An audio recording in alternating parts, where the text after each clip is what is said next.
C'est ce qui faisait la force de David, parce que David savait toujours rendre grâce à Dieu.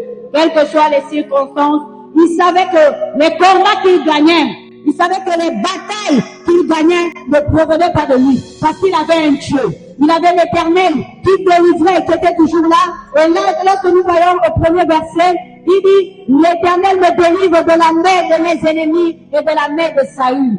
David était en train de nous dire à travers cette parole qu'il y a plusieurs sortes d'ennemis que nous avons, parce que là, il parle des ennemis et il parle de Saül. Et lorsque nous connaissons bien ce qui s'est passé entre David et Saül, Saül a passé tout son temps à vouloir éliminer David. Donc, il faisait partie des ennemis de David. Donc, il y a une catégorie d'ennemis, et là, nous allons en dehors des ennemis que tu sais, que cette personne ne m'aime pas, que cette personne me presse, mais il y a des ennemis qui sont aussi proches de nous, comme Saül était à côté de David. Saül disait qu'il affectionnait David. Saül avait donné sa fille en mariage à David. Mais pourtant, c'est le même Saül qui cherchait à éliminer à chaque instant David à cause du pouvoir. Bien aimé, parfois là où tu es là, tu ne sais pas qui est ton ennemi. Mais tu ne sais pas qui est ton ennemi, c'est pour cela qu'il faut rendre toujours grâce à Dieu, comme David pouvait le faire, qu'il me délivre de mes ennemis. Ces ennemis qui venaient faire la paix, qui étaient des Philistins, et tous les autres peuples qui combattaient contre eux.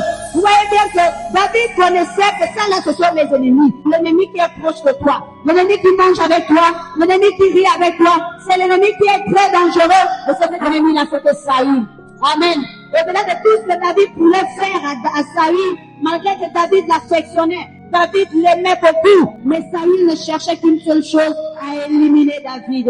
Alors, je viens te dire, bien-aimé, au-delà des ennemis cachés, invisibles, les ennemis visibles et les ennemis invisibles, dont Dieu te délivre. C'est pour cela que David pouvait dire dans sa parole, lorsqu'il dit, il me délivre, et après là, il a donné plusieurs noms à l'Éternel, parce qu'il savait que la force qu'il avait, c'était l'Éternel. Il pouvait dire, l'Éternel est ma force. L'Éternel est mon abri. Lorsqu'ils viennent et qu'ils sont nombreux, mais moi, c'est l'Éternel qui est mon abri. Il me protège.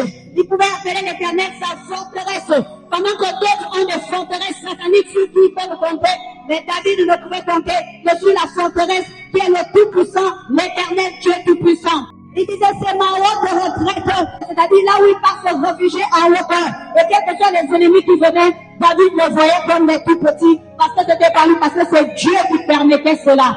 Amen. L'Éternel est mon berger. Et oui, ce berger, lorsque les lions veulent venir m'agresser, oh, mais c'est l'Éternel qui est mon berger, celui qui me délivre du filet de l'oiseleur. C'est juste pour te dire, bien-aimé, Dieu est un Dieu merveilleux, Dieu est un Dieu magnifique, qui fait des merveilleuses choses dans ta vie. Peut-être que tu n'en es pas conscient, mais ce matin, je viens encore attirer ton attention, que Dieu est un Dieu magnifique. Dans le secret, il combat pour toi. Les batailles que tu connais, il combat, ou les batailles que tu ne connais pas, il combat. C'est l'Éternel qui veut nous refuser quelque chose, et nous sommes attristés, mais lui, il sait que c'est un danger. C'est l'Éternel qui peut nous donner quelque chose, mais pourtant, nous ne voulons pas de cette chose, mais lui, il sait que cette chose, ce serait un bienfait pour ta vie. Amen.